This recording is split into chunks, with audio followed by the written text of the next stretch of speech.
O desejo exprime-se por uma carícia, tal como o pensamento pela linguagem.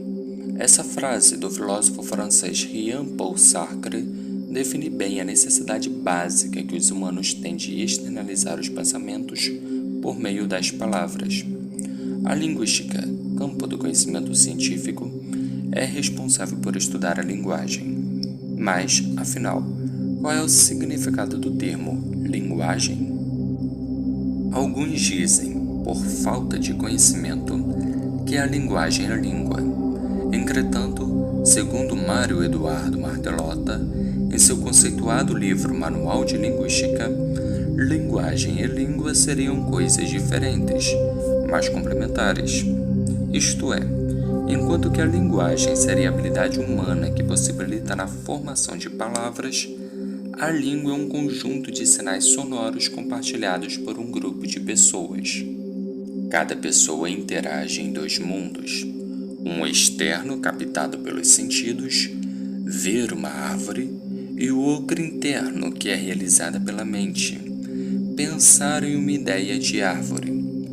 Quando se comunicam, usam a capacidade neural para decodificar as informações vindas de fora e, para materializar as ideias, usa da capacidade fonética, dentes, língua, cordas vocais, enfim, todo o aparelho fonador e fonológica, formar palavras e distinguir uma palavra da outra. Além disso, a linguística possui características próprias de pesquisa que a tornam uma ciência, usando-se de métodos empíricos, ou seja, da experiência e observação. Ela analisa e descreve as estruturas da língua, estudando, assim, a língua como ela é e não como deveria ser. A língua também possui variações linguísticas que se convergem. A exemplo disso está no fato que a palavra legal pode ser pronunciada de maneiras distintas no território brasileiro. Enquanto que um carioca diz maneiro, o gaúcho a fuder. Mas, mesmo que sejam palavras diferentes, ambas querem dizer a mesma coisa. Dessa forma, nenhuma língua é superior ou inferior em detrimento da outra, pois cada uma possui suas próprias estruturas gramaticais e finalidades que possibilitam a compreensão comunicativa entre os falantes de uma mesma língua. Ou seja, se para cada região desenvolveu-se sua forma peculiar de se comunicar e está de acordo com o contexto de uso, logo são igualmente corretas, pois executa sua finalidade comunicativa.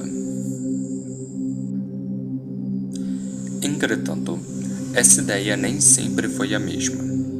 Na Grécia Antiga, Sócrates, segundo relatos de Platão em sua obra Crátilo, teria esclarecido um debate ferrenho entre duas ideias aparentemente opostas.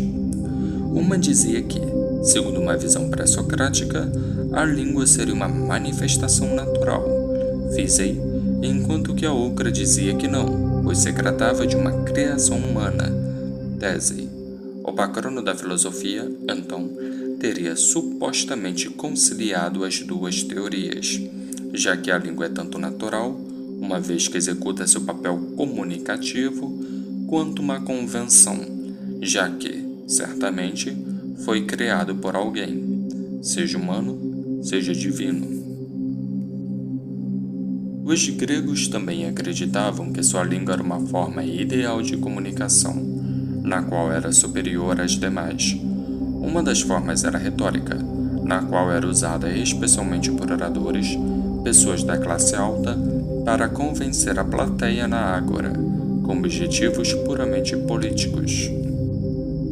Os romanos, após a conquista do mundo grego em 168 a.C., se inspirou na cultura grega e na sua concepção de linguagem.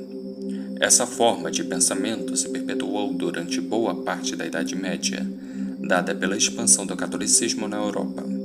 O ensino voltava-se para questões espirituais, como, por exemplo, o fato de que alguns mestres da época chegavam até mesmo a se apropriar de textos da antiguidade para comparar, às vezes até substituir, por passagens bíblicas. O poeta romano Públio Virgílio Maro, conhecido como Virgílio, criou uma palavra que define bem o contexto da época: videre, ou seja, ver com os olhos espirituais. Uma das contribuições do período medieval foi o surgimento do que convencionou chamar de gramática tradicional, na qual tinha por objetivo prático entender plenamente a língua, especificamente as línguas sacras, latim, grego e o hebraico. Durante muito tempo, essa forma de ensino se manteve e só começou a ser questionada no início da Idade Moderna. Infere-se que, desde o início das civilizações, houveram muitas explicações sobre os fenômenos da fala, na qual, conforme foi surgindo novas ideias, foi se modificando durante o decorrer do tempo. Atualmente, a língua é vista como um ser vivo, que nasce, cresce, reproduz e morre, ou não. Ela é tão diversificada e abundante, podendo ter variações, que torna-se quase impossível elencar uma forma única e ideal que deveria ser usada por todos, pois cada indivíduo tem seus próprios sentimentos, histórias, culturas que se comunicam e interagem de formas diferentes no mundo biossocial.